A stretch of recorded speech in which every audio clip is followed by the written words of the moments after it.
ეს კადრები 2024 წლის 9 ოქტომბერს ძველ ბათუმში კონსტანტინე გამსახურდიას ქუჩაზე 00 საათზე და 13 წუთზე გადაღებული.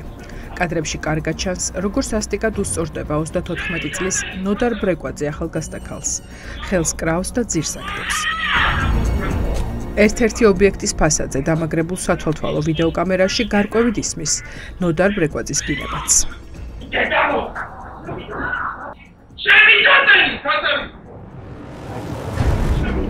9 ოქტომბრის ღამეს ძალადობა ამით არ დასრულებულა.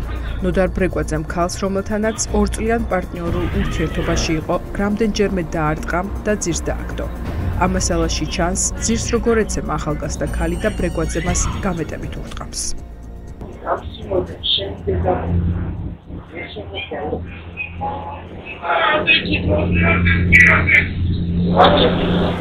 ახალგაზრდა ქალმა ამ დროს მრავლობითი დაზიანებები მიიღო და ფიზიკური ტკივილი განიცადა. ბეტონზე დაცემის შედეგად მას ფეხზე ღია ჭრილობები ჰქონდა. ამბობს, რომ ნოდარ ბრეკვაძე ძირს თმებით ათრევდა.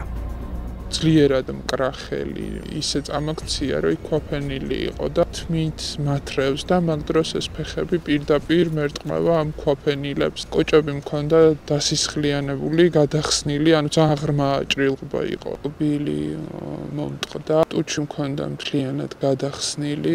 კადრებში ჩანს, რომ რამდენიმე თვითმხილველი ადგილზე ნოდარ ბრეკვაძის შეკავებას ცდილობს, თუმცა უშედეგოდ. აგრესიულად განწყობილი მამაკაცი მათაც ეჩხუბება და მოწმეების თანდასწრებით აგრძელებს ძალადობას.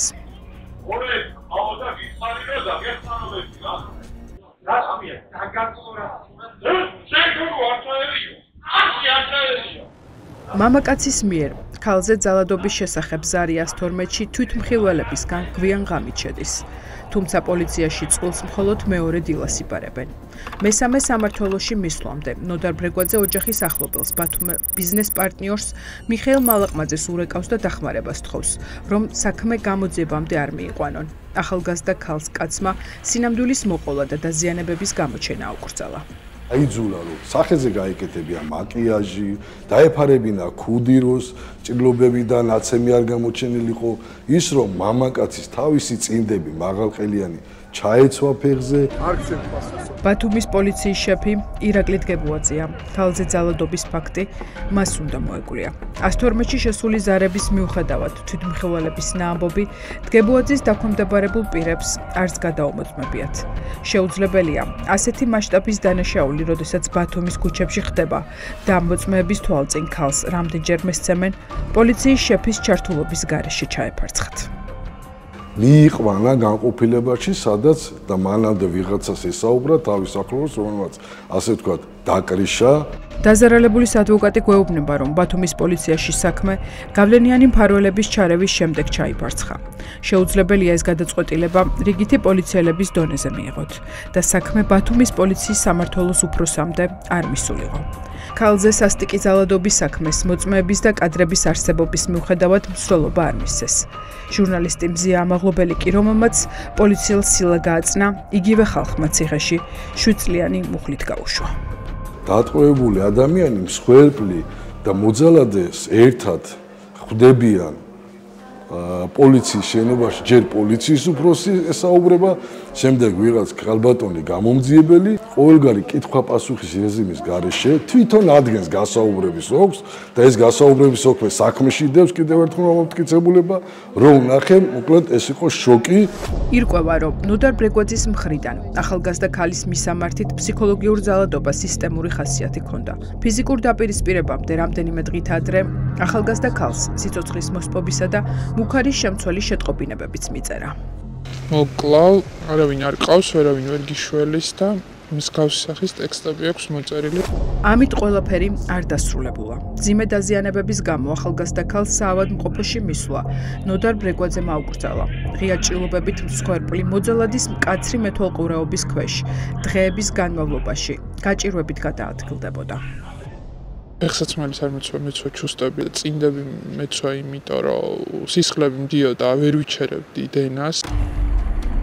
იმის გამო, რომ ნაცემი ქალი ახლობლებს არ ენახათ და მსხვერპლს შველა არ ეთხოვა, მოძალადე კაცმა ნოდარ ბრეგვაძემ ის ჭიათურაში, სოფელ ზოდში, ბებიის სახლში გაიტაცა და თავისუფლება უკანონოდ აღუკვეთა.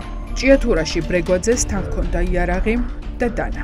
შიშის ქვეშ იყო, რომ ვიღაცასთან მოუყვებოდი და ვიღაცას ან შეიძლება თბილისში ჩამოსულიყავი და მე მეჩიულა მისთვის და ამან განაპირობა ეს მისი შემდგომი ნაბიჯები. იარაღიც ჰქონდა, დანაც ჰქონდა, საკმაოდ დიდი ზომის დანა ჰქონდა. იარაღს მუდმივად ხელში იჭერდა, მუდმივად ამ იარაღით ასე ვთქვათ, მაშინებდა. ახალგაზრდა ქალმა, რომელსაც თავისუფლება უკანონოდ ჰქონდა აღკვეთილი და სოფლის სახლში მოკლით ემუქრებოდნენ, მეგობრებისათვის ადგილსამყოფელის შესახებ ინფორმაციის გაგზავნა შეძლო. საპატრულო პოლიციას ადგილზე ასვლის შემდეგ ნოდარ ბრეგვაძე გადატენილი სანადირო თოფით ხვდება. გადატენა იარაღი და პირდაპირ გავარდა. ეს მოახმები, რომ დააგდე იარაღი და რამოდენიმეჯერ იყო ეს დააგდე იარაღი. მე უკვე თითქმის გავითიშე. შიშისგან პანიკაში ვიყავი ისეთში, რომ კიოდი, ვწიოდი. ადგილობრივებს კარგად ახსოვთ სოფელ ზოდში როგორ ყავდა გამოკეტილი 2 დღის განმავლობაში ახალგაზრდა ქალი ნოდარ ბრეგვაძეს.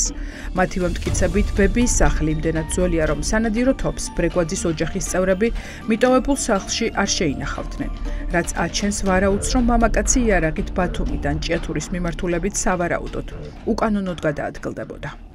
2 დღე იყო და მოაჩუბალეს რატურამე იყო. თოფი აქვთ რამე? თოფი არაგაც აქვს, თოფი არ ყოფილა.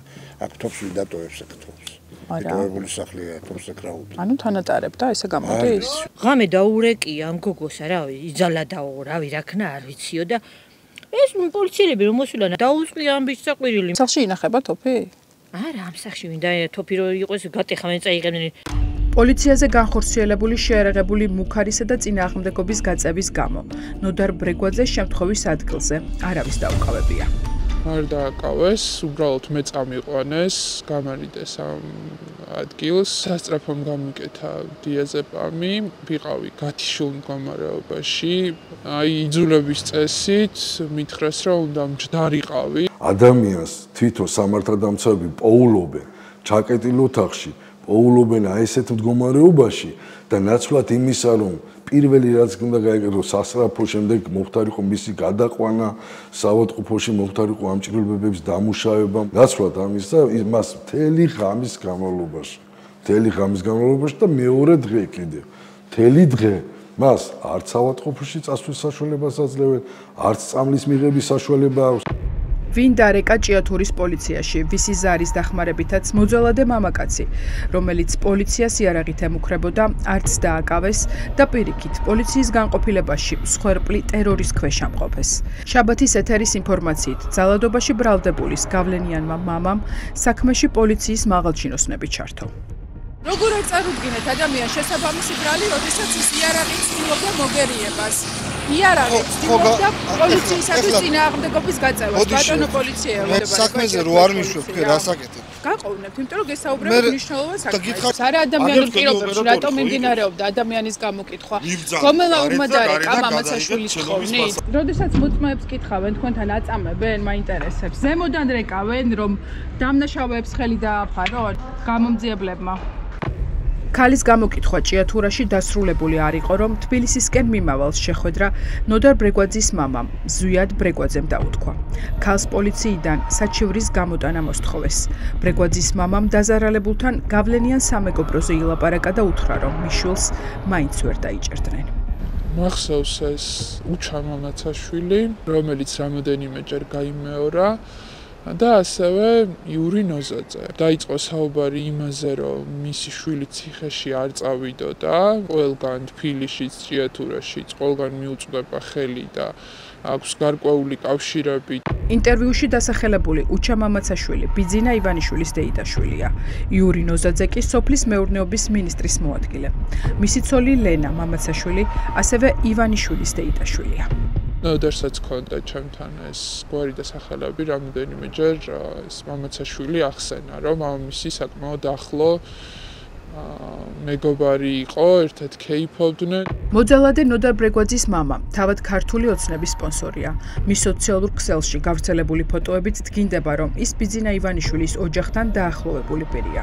სოციალურ ქსელში მისი და უჩა მამაცაშვილის სიძის, იური ნოზაძის არაერთი ფოტო იცოდნება. პირდაპირ სიტყვით ასე მითხრა, რომ ჩემი იმიჯისთვის ეს არის წარმოუდგენელი ამბავი.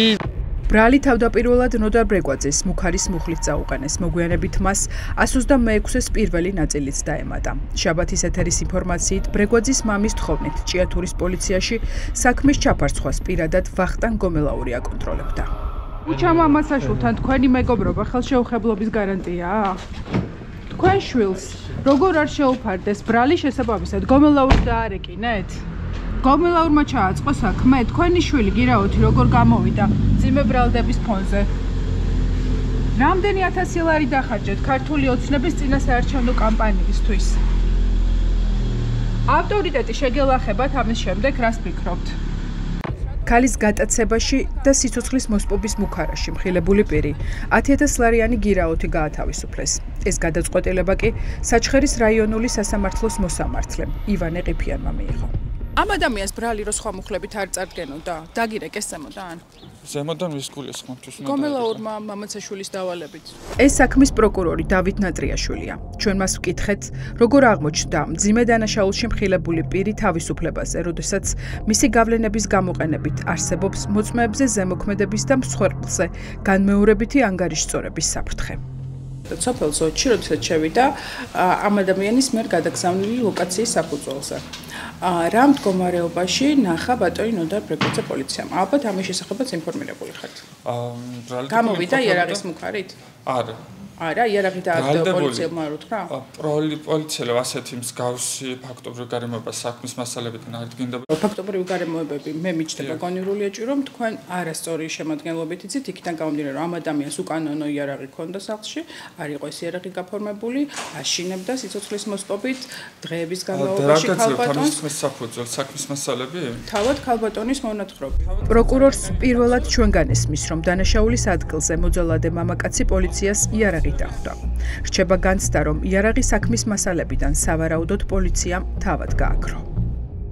სანამ დაზარალებული კიდევ ერთხელ გიმეორებთ მიუთითებდა რაღაც ფაქტობრივ გარემოებებზე, ჩვენ მივმართეთ გირაოთი. თუმცა როგორც კი მოგვაწოდა სხვა ფაქტობრივ გარემოებები, შევცვალეთ ეს და მაშინვე მოვითხოვეთ პატიმრობას. სასამართლოს ზედაც არსებობდა გირაოს შესახებ, რანაირად გამოვიდა ეს ადამიანი გირაოთი თავისუფლებას.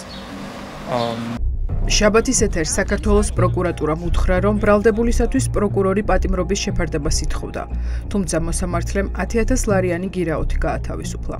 გადაწყვეტილება ბიძინა ივანიშვილთან ახლო კავშირში მყოფმა მოსამართლე ივანე ყიფიანმა მიიღო.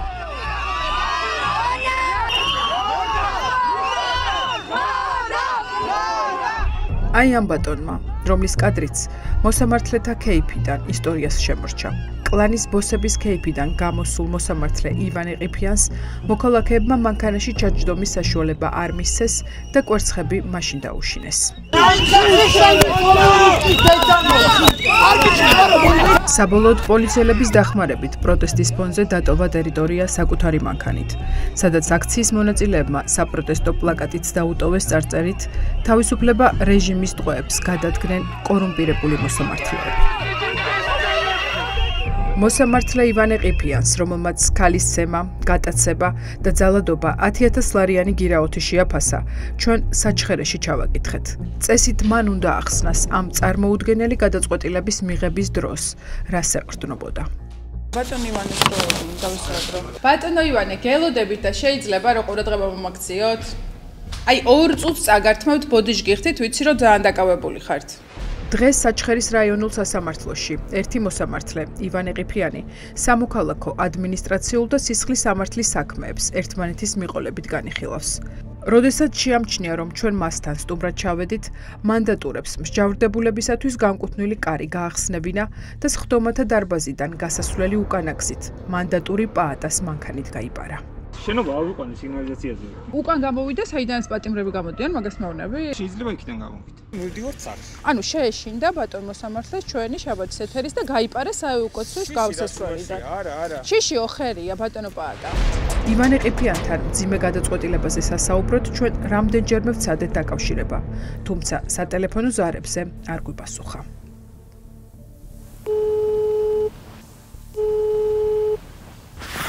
რამდენდე თავისუფლებაზე როგორ ხართ? მამა თქვენის გავლენებით ყავებით? მამა საშულს აწუხებს იმის გამო, რომ თქვენ თავისუფლებაზე იყოთ? ხელი გაწიეთ. თქვენ ვიბძანდებით, ხელი გაწიეთ. ბატონო ნოდარ, მამა თქვენის გავლენებით ხართ ამ დრომდე თავისუფლებაზე? ვის დაურეკა უჩა მამა საშულს თუ ვახო გომელაურს? მართლისთვის ვარ, კარგი რა შემიძლია. თავისუფლებაზე როგორ გახვედით საერთოდ?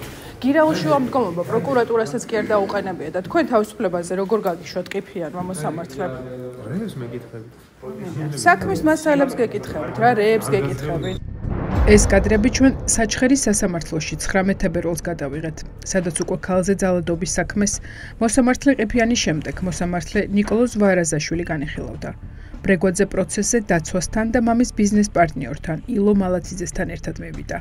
პროცესზე პროკურორმა მისი პატიმრობის შუამდგომლობა დააყენა. თუმცა მოსამართლემ ბრეგვაძეს, რომელიც უმძიმეს დანაშაულებებში ამხილებული სიმბოლურად ერთწლიანი პირობითი პატიმრობა შეუფარდა. კმაყოფილი ხართ ბატონო და არ? მაქსიმალური მომისადოს. ხო, მაგრამ პირობითო ბატონო და ისევ თავისუფლებაზე როგორ იქნებით, გამაგებინეთ? უჩა მამაცაშვილს დაარეკინეთ? შეელა ხა იმიჯი თქვენ ოჯახს ბატონო ნოდარ.